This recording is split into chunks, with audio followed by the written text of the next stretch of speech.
En tout cas, en effet, aujourd'hui, on va parler de déchets, principalement de déchets miniers, et de quelque chose dont vous avez sans doute entendu parler, parce que c'est quelque chose qui revient régulièrement dans l'actualité, c'est le rejet des boues rouges de l'usine d'alumine de Gardanne, en Méditerranée.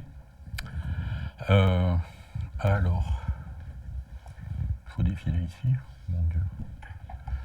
Alors en effet, voici quelques captures d'écran et quelques échos de ce qui peut se dire d'un point de vue médiatique. Le scandale des boues rouges, la mer empoisonnée, le scandale des boues rouges sur site industriel de Gardanne avec des photos spectaculaires et y compris des actions spectaculaires devant le ministère à Paris, puisqu'il y a une association qui a déversé les boues rouges devant la porte du ministère avec boues rouges toxiques ni en mer ni à terre. Donc c'est un peu le thème de ce qu'on va dire.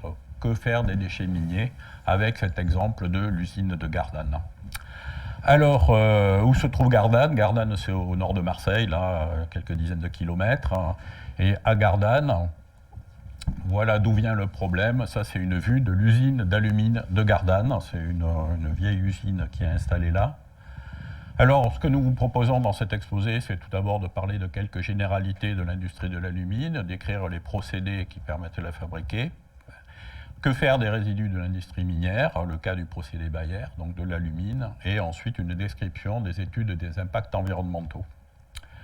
Alors, pourquoi y a-t-il une usine d'alumine de Gardanne? Pour deux raisons. C'est que tout d'abord, en 1821, un chimiste français, Pierre Berthier, a trouvé qu'il y avait des roches particulières dans le coin qui contenaient une grande proportion d'oxyde d'aluminium, au Beau-de-Provence, et c'est pour ça qu'il a appelé ces roches particulières des bauxites. Ensuite, la ville de Gardanne est située sur un bassin minier de Provence. Il y avait une mine de charbon à cet endroit-là. Donc on installe ces usines là où il y a de l'énergie.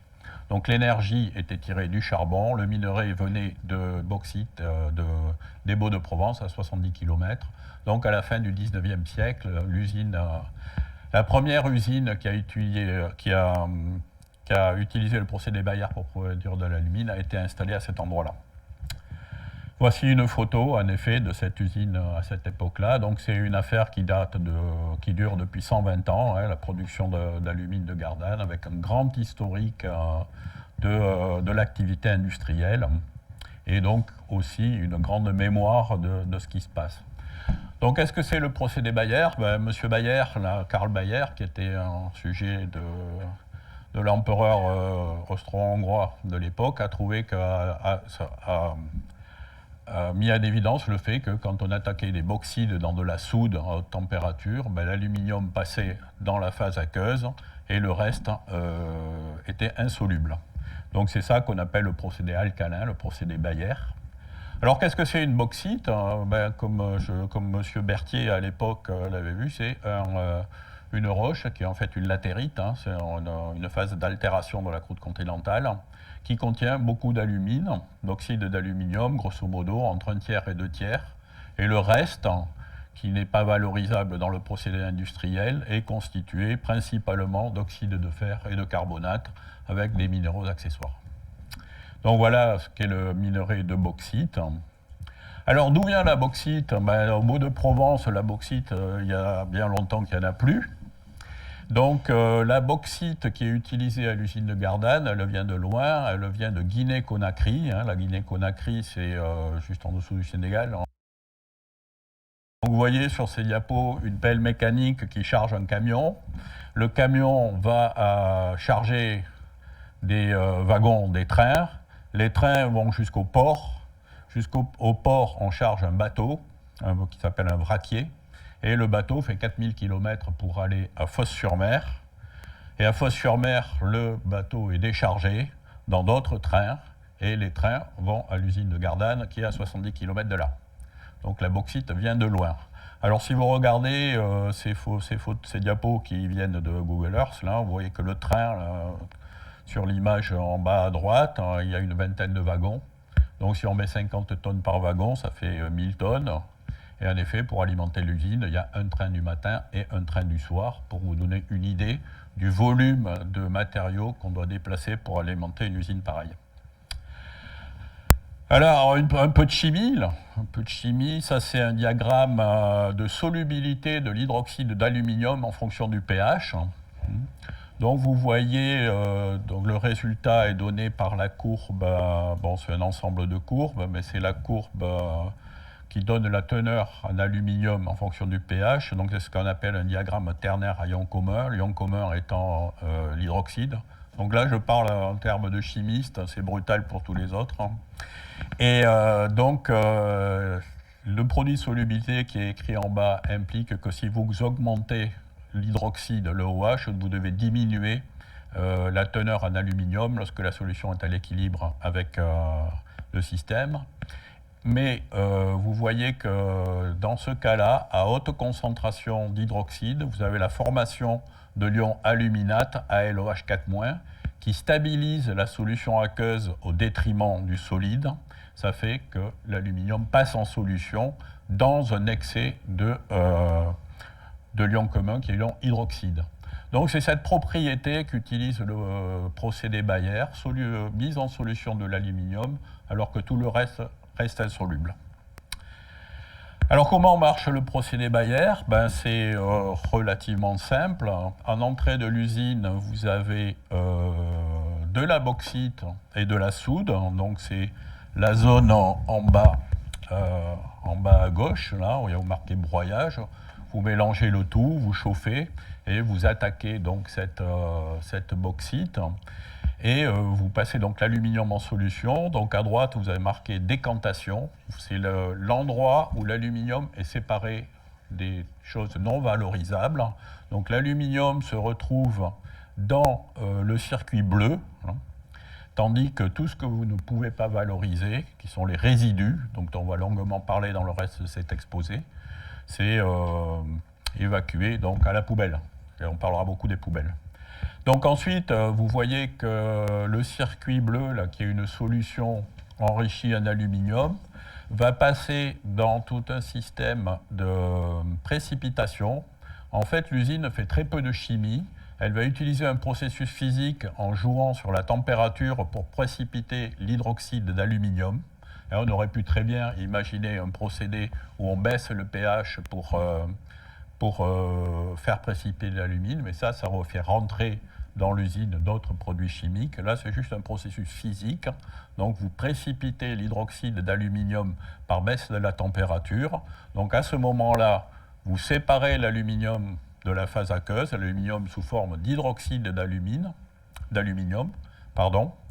Cet hydroxyde est calciné pour donner l'alumine, qui est le processus que vous valorisez.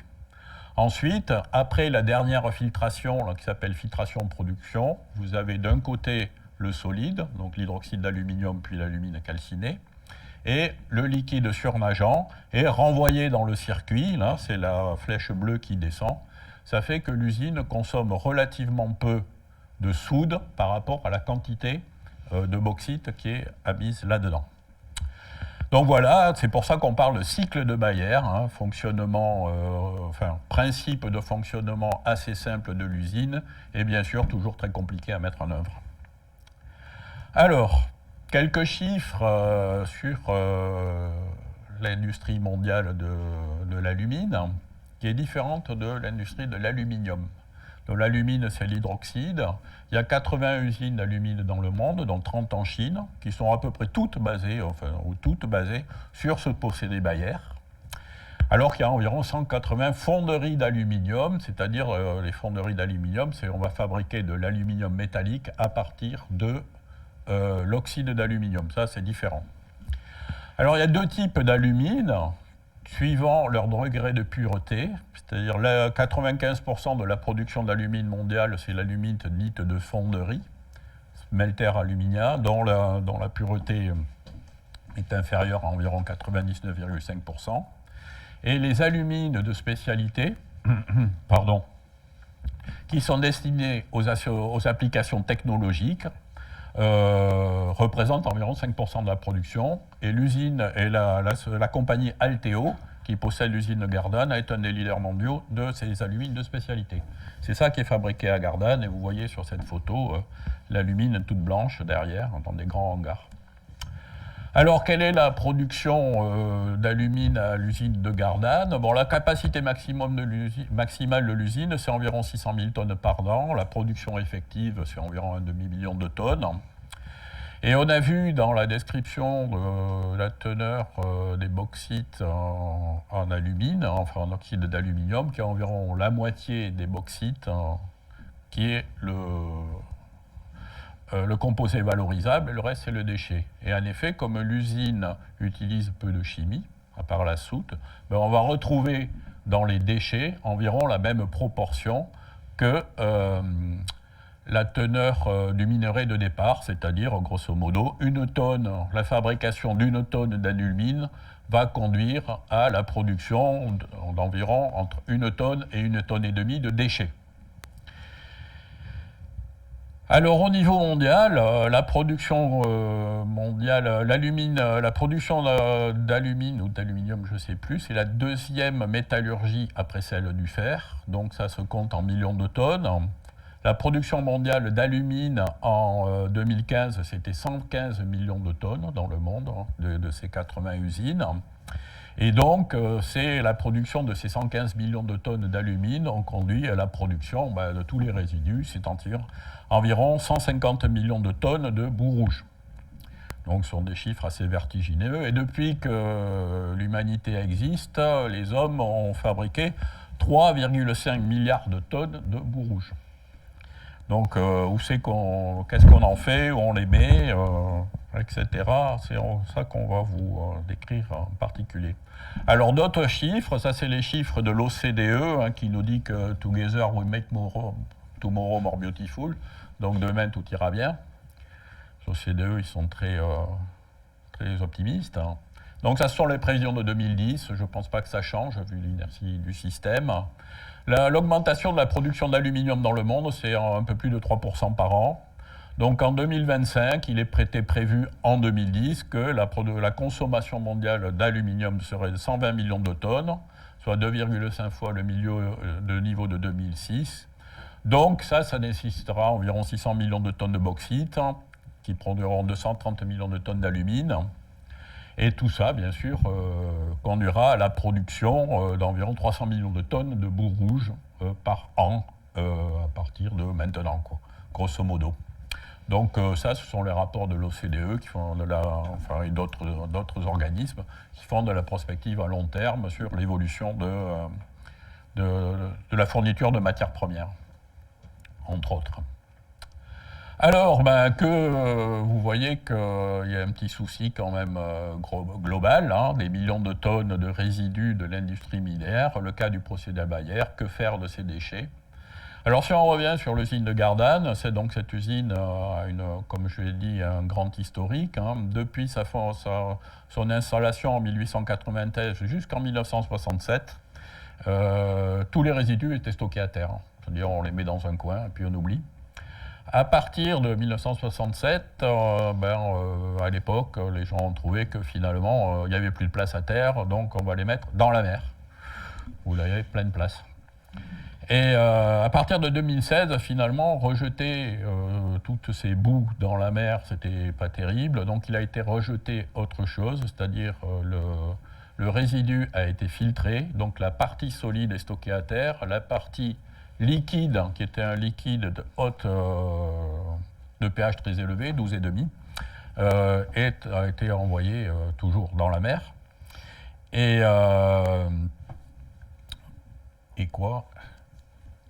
à partir de 2019, ce liquide qui est envoyé dans la mer a été neutralisé pour arriver à des pH acceptables, autour de 8, pour rentrer dans les normes, mais Stéphanie reviendra là-dessus. Stockage des résidus à terre. Bon, il y a deux endroits où on peut stocker les résidus, comme je dis, c'est à terre ou en mer. Bon. De loin, le cas le plus courant pour toute l'industrie minière, ce n'est pas spécifique à l'industrie de l'aluminium, c'est on fait un trou quelque part, une piscine, on met les résidus dedans. Voilà.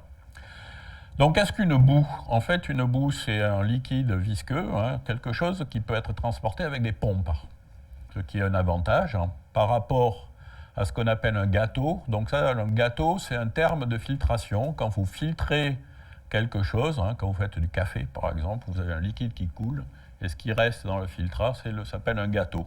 Alors, vous pouvez avoir un gâteau épaissi, suivant le rapport liquide sur solide, qui reste dans la partie solide, ou un gâteau sec. Bon, enfin bref. Alors, vous voyez que depuis 2016, il a été installé à Gardanne ces grosses installations qu'on appelle les filtres presse.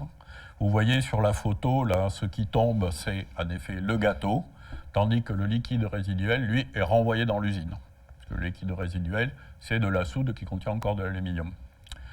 Donc, ça a des inconvénients de stocker les résidus à terre. Les premiers, c'est l'utilisation de l'espace, ça prend beaucoup de place. Le deuxième, c'est des poussières et des odeurs. Puis le troisième, c'est l'esthétique du paysage. Hein. Dans les beaux paysages de Cézanne, en Provence, d'avoir des grandes étendues de déchets miniers, même si c'est rouge, c'est pas terrible. Et puis, il y a des risques. Il y a des risques, et les risques liés à tous ces parcs, ce stockage des déchets miniers dans des parcs à résidus, c'est tout d'abord le risque des ruptures des barrières ouvragées. Alors, la littérature nous dit que pour toute l'industrie minière mondiale, entre 2 et 5 fois par an, il y a un accident majeur qui est lié justement au stockage de ces résidus. Alors, vous en avez sans doute entendu parler de ces accidents majeurs. Ça peut être rupture d'une digue en Colombie, enfouissement du village en dessous, ou bien ravage de d'un parc naturel en Espagne, etc., etc. Donc de temps en temps, en effet, on entend parler de ça. Alors, inconvénient, alors voilà une diapo qui parle d'elle-même.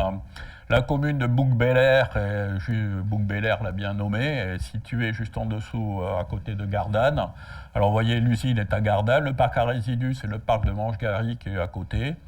Bon, un petit coup de vent d'est le 8 avril 2018, et vous avez un brouillard rouge dans toute la commune, quelque chose de très fin qui s'infiltre partout et qui a énervé beaucoup de monde, n'est-ce pas ? Et donc les chasseurs ne vont plus chasser à Manche-Gary puisque les lapins ont les pattes rouges. Après les boues rouges en mer, les poussières à Bouc-Bélair. Et donc des plaintes ont été déposées. L'industriel a fait son mea culpa et a installé des sortes de brumisateurs pour que le parc à résidus ne soit jamais plus sec comme ça et que les poussières restent collées. Alors ça, on peut appeler ça un inconvénient. Et les risques, c'est l'accident de Hongrie du 4 octobre 2010. Alors là, un parc à résidus de l'usine d'alumine locale. Là. Bon, le parc est immense, hein. Il fait 600 mètres sur 450. Hein. Et lorsque la digue s'est rompue, ça a fait se répandre dans l'environnement 1 million de tonnes de boue, ça fait 10 morts, 150 blessés. Et le ravage d'un affluent du Danube, bon, ça a été aussi très commenté, médiatisé, et puis fait sujet d'actualité. Donc, vous voyez, ces parcs à résidus, d'abord sont des installations assez importantes et qui présentent des risques avérés. Alors, du coup, quand on ne met pas les résidus à terre, on les met en mer. Alors, comment on fait pour les mettre en mer? On amène un tuyau, puis on balance tout dans le fond de l'océan. Et alors là, le papier de Ramirez, Lodra et Al en 2015 dit finalement que la grande majorité des systèmes marins, c'est pas à vous que je vais apprendre ça, sont très mal connus, donc finalement on peut y balancer ce qu'on veut. C'est out of sight, traduction ni vu ni connu. C'était un peu ce qui a prévalu à la décision en 1967 de dire la mer peut tout avaler, y compris des boues rouges. Et alors il y a un autre article que nous avons trouvé, l'article de Morello, qui dit que finalement la décharge de déchets industriels miniers dans l'environnement marin apparaît comme très peu comprise et étudiée au vu de son implémentation, c'est-à-dire finalement d'une pratique qui est relativement courante. Alors elle est quand même moins courante que le stockage des déchets à terre. Alors pour revenir à notre usine préférée, la Gardanne, comment on met les résidus au fond de l'eau? Il y a un tuyau qui fait 55 km qui part de Gardanne, qui va à Cassis, et puis il y a 7 km de tuyaux en mer, sous l'eau, qui vont jusqu'en haut, au point haut d'un canyon sous-marin qui s'appelle le canyon de Cassidaigne. Et ce canyon de Cassidaigne, donc le rejet en mer est environ, le bout du tuyau est environ 300 mètres de fond. Et le canyon de Cassidaigne descend à une profondeur d'environ 2000 mètres. Donc c'est là-dedans qu'on met les boues rouges, et puis ça part direct dans le fond du canyon. Alors les études d'impact environnementaux, comme je l'ai dit, l'historique de l'usine, donc l'usine a connu plusieurs stades de son développement et aussi de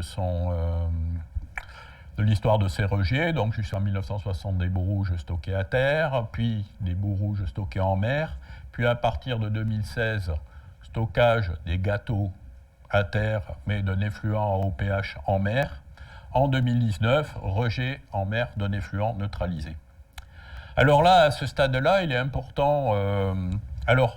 bien sûr, chaque fois que l'industriel change son procédé, il faut demander des autorisations. Donc, on ne peut pas faire n'importe quoi, hein, heureusement. Et donc, entre autres, l'industriel doit montrer comment il prend en compte la législation, comment ce qu'il propose de faire rentre dans les normes environnementales, les normes du rejet, etc. Et entre autres, l'industriel a pour obligation d'étudier l'impact de ses activités sur l'environnement. Donc à ce stade-là, il est important de dire, en ces temps complotistes, là, comment les décisions sont prises et quels sont les mécanismes et les procédures mises en place justement pour demander ces autorisations. Donc l'industriel Alteo veut produire de l'alumine, doit faire quelque chose de ses résidus, demande à l'État, fait part à l'État de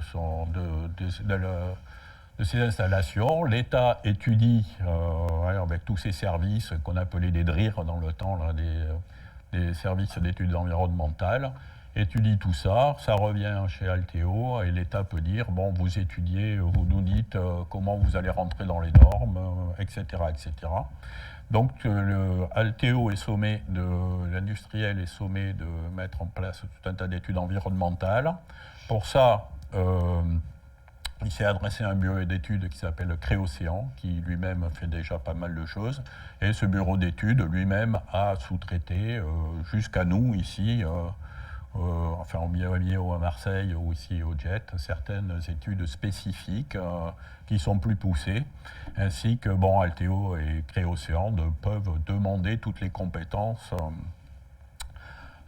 nécessaires pour étudier ce phénomène. Donc ça, ce sont les flèches rouges qui descendent et qui arrivent jusqu'aux commandes qu'on a pu nous passer d'étudier de la chimie marine ou de la minéralogie des précipités en mer.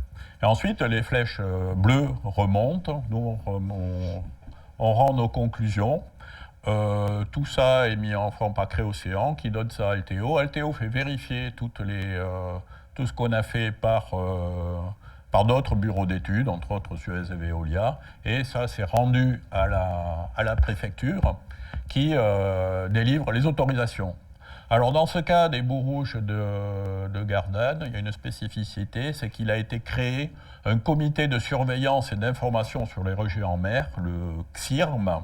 Il y a un comité de suivi qui regarde ce qui se passe avec tout un collège d'observateurs. Donc quels critères pour évaluer les impacts environnementaux? Entre autres, toutes les gens qui se sont souciés qui se soucient d'ailleurs de défense de l'environnement, à juste titre, se sont basés sur un certain nombre de critères sur lesquels il est nécessaire de revenir. Entre autres, l'émission Thalassa en 2016 a récupéré un échantillon clarifié à l'usine et a confié cet échantillon, là, voilà les captures d'écran, à un laboratoire indépendant, Analytica. Ce laboratoire a rendu ses conclusions. C'est une analyse qualitative qui montre qu'en effet,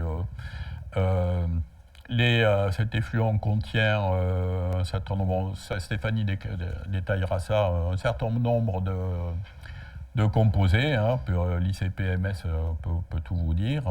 L'analyse quantitative, en effet, bon, et la conclusion de l'Analytica, c'est que ces pratiques industrielles barbares sont les vestiges d'une époque aujourd'hui révolue, elles doivent cesser. C'est une opinion qui a été donnée à partir de cette analyse chimique sur laquelle il est nécessaire de revenir. Ensuite, dans cette émission Thalassa, il y a eu aussi un calcul qui a été fait, c'est-à-dire le rejet de l'effluent, c'est 270 mètres cubes par heure, d'un effluent qui contient 50,05 mg par litre d'arsenic. Donc, quand vous calculez ça, ça donne le chiffre de 1,2 tonnes par an d'arsenic. Donc ça, en effet, quand on dit arsenic, c'est poison. Alors nous, on a fait un petit calcul, on a pris le Rhône. Le Rhône, c'est 1800 mètres cubes par seconde à Tarascon. Ça fait 52 milliards de mètres cubes par an, 1,5 g de mètre cube d'arsenic par mètre cube. Donc ça donne le chiffre faramineux de 78 000 tonnes d'arsenic déversé par le Rhône. Et bon, à ma connaissance, personne n'a demandé de détourner le Rhône parce qu'il pollue la Méditerranée. Donc on voit que ces chiffres-là, tout spectaculaires qu'ils peuvent être, ne veulent rien dire en ce qui concerne la toxicité. Alors bien sûr, quand on parle d'arsenic, on parle tout de suite de poison. Or, la toxicité n'est pas une propriété intrinsèque d'un élément, c'est une propriété du milieu dans lequel il se trouve. Donc l'huile, c'est Paracels qui, au début du XVIe siècle, a dit que, avant tout, la toxicité dépend de la dose, c'est la dose qui fait le poison. Donc, premier paramètre. Deuxième paramètre, c'est la forme chimique d'un élément. Hein. Vous comprenez facilement que l'aluminium sous forme cationique, Al3+, n'a pas les mêmes propriétés que l'aluminate AlOH4-. Et enfin, le troisième critère, c'est le degré d'oxydation. Vous savez très bien que, suivant le degré d'oxydation d'un élément, le comportement chimique est complètement différent. Donc là, on a pris l'exemple du chrome, mais bon, on peut multiplier ça, on peut multiplier les exemples. Et entre autres, le vocabulaire métaux lourds toxiques attribue la toxicité comme propriété intrinsèque aux métaux. C'est pas vrai, il faut étudier l'environnement dans lequel ils se trouvent et la réactivité de ces éléments. Bon, donc, on peut passer là. Ouais. Oui, allez. Donc, il a été nécessaire, en effet, d'étudier ces impacts environnementaux. Je passe la parole à Stéphanie qui va vous expliquer tout ce qu'on a fait. Ben voilà, donc moi je vais revenir sur ces 5 dernières années avec ces 2 modifications majeures qui avaient été donc l'installation de filtres presse, donc pour séparer un effluent clarifié d'un résidu solide, et puis la neutralisation de cet effluent pour baisser le pH et les concentrations en métaux. Et donc, je vais vous parler des études que nous avons menées pour répondre à la question qui nous était posée dans ce suivi environnemental et études d'impact de finalement l'impact de ce nouveau rejet en mer depuis 2016 en termes de contaminants métalliques. Donc, comme l'a montré Christophe, avant d'arriver en mer, il y a 55 km de canalisation. C'est un tuyau qui fait une trentaine de centimètres de diamètre. Il parcourt donc l'arrière-pays. Arrive ensuite au niveau de Cassis. Donc là, vous avez la côte entre Marseille et La Ciotat. L'usine, donc une cinquantaine de kilomètres vers le nord. Et ce tuyau qui arrive en mer et qui rejoint le canyon de Cassidène. Il est déversé ici en tête du canyon, c'est 320 mètres de profondeur. On a eu l'opportunité, depuis 2016, de réaliser une dizaine de campagnes en mer à bord du Janus, sur lequel on a eu donc la possibilité de déployer toutes sortes d'instruments pour nos prélèvements, et en particulier des ROV, des petits véhicules pilotés depuis le bateau, qui nous permettaient surtout d'avoir un visuel sur ce qu'on voulait présenter. et également de réaliser des prélèvements. Voici ce qu'on a observé en 2016, la première fois qu'on est arrivé sur le site. Donc, le site était bien connu dans le cadre des autres suivis, mais ça, c'est les premières images que nous avons pu voir. Et la première fois que j'ai montré ces photos à Christophe, il m'a demandé mais sur quel site hydrothermal tu te trouves? Du coup, je lui ai répondu un site hydrothermal industriel. Je ne sais pas si on peut le dire, mais on va vous expliquer pourquoi.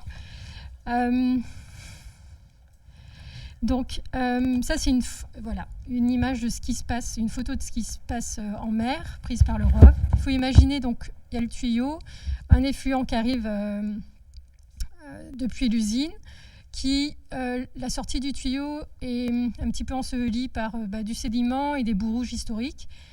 Et ce qui se passe, c'est que quand il se mélange avec l'eau de mer, en 2016, cette grosse différence à la fois de pH et puis de composition fait qu'il y avait des concrétions, des cheminées qui se formaient et tout un panache de particules blanches. Voilà, c'est ce qu'on peut voir là-dessus. Donc c'est dans ce contexte que nous avons donc réalisé nos premiers prélèvements. Donc on a travaillé sur les fluents même qui sortaient de l'usine, sur les fluents qui sortaient du tuyau en mer, la colonne d'eau au-dessus de ce rejet, puis également sur les concrétions et les cheminées et le sédiment avoisinant. Alors pour ce qui est de l'effluent, donc je le répète encore, mais c'est important, clarifié en 2016, plus de matière en suspension et neutralisé en 2019, donc baisse du pH. Ça a aussi entraîné la baisse des concentrations en métaux. L'idée, le point important pour l'usine, c'était d'être dans les clous pour toutes les normes des éléments qui sortaient dans cet effluent. Et là, vous avez l'exemple pour l'aluminium, avec cet abattement, cette réduction d'un facteur 100 des concentrations d'aluminium. C'était les concentrations, on va dire, c'est la concentration la plus élevée dans l'effluent qui est rejeté. Là, vous avez les concentrations que l'on a mesurées lors de notre dernière campagne, là, en octobre passé. Et voilà, donc toujours en tête de liste de l'aluminium, vanadium, fer. Bon, on a analysé ça à l'ISPMS, donc vous le savez, hein, on peut tout sortir, on peut sortir beaucoup de choses. À côté donc de ces analyses sur les fluents, on a travaillé sur les concrétions qu'on a prélevées plusieurs fois, mais la première fois en 2016, sur lesquelles donc, on a réalisé une caractérisation chimique et minéralogique et qui nous ont aussi servi à réaliser toutes sortes d'expérimentations de particules pour faire des calculs de vitesse de chute, classe de taille, dispersion. On a également aussi réalisé des expérimentations de précipitation, dissolution.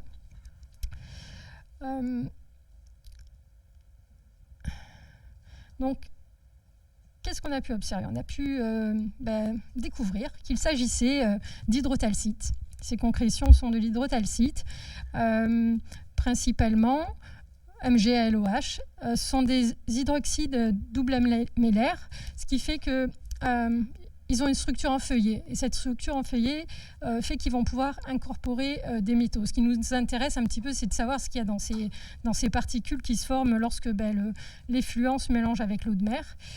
Et c'est ce qu'on a regardé ensuite en termes d'analyse chimique. Et donc on a, pareil, analysé toutes sortes d'éléments de différentes concentrations jusqu'à l'état de trace. Mais principalement, dans ce qu'on a pu voir, c'est que ces concrétions étaient essentiellement composées de magnésium et d'aluminium. Voilà. Donc, à côté de ces prélèvements, on s'est aussi intéressé donc, à ce qui se passait dans la colonne d'eau pour voir l'impact que pouvait avoir le rejet sur la colonne d'eau au-dessus, toujours en termes d'éléments métalliques. Et on a réalisé des prélèvements avec le bras du ROV qui nous a permis d'aller vraiment à la sortie du tuyau et également d'autres prélèvements, cette fois à plusieurs profondeurs, juste au-dessus. Donc on a analysé toutes sortes d'éléments, majeurs, mineurs, traces. Dans un premier temps, on a un petit peu regardé ce qui se passait au niveau des principaux éléments de l'eau de mer. On a comparé ça avec des concentrations de ce qu'on devrait trouver dans l'eau de mer standard. Et les points noirs, les boules noires, là, ce sont les échantillons qui sont pris à l'aide du ROV vraiment à la sortie du rejet. Et on s'aperçoit qu'effectivement, on a un effluent qui n'a pas les caractéristiques de l'eau de mer, ce qui est le cas pour les prélèvements qui sont faits dans la colonne d'eau au-dessus.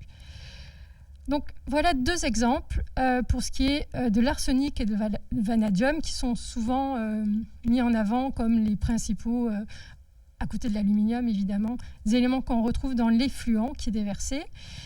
Et on a comparé ça en grisé aux valeurs naturelles dans l'eau de mer, le background, on va dire, environnemental de la zone.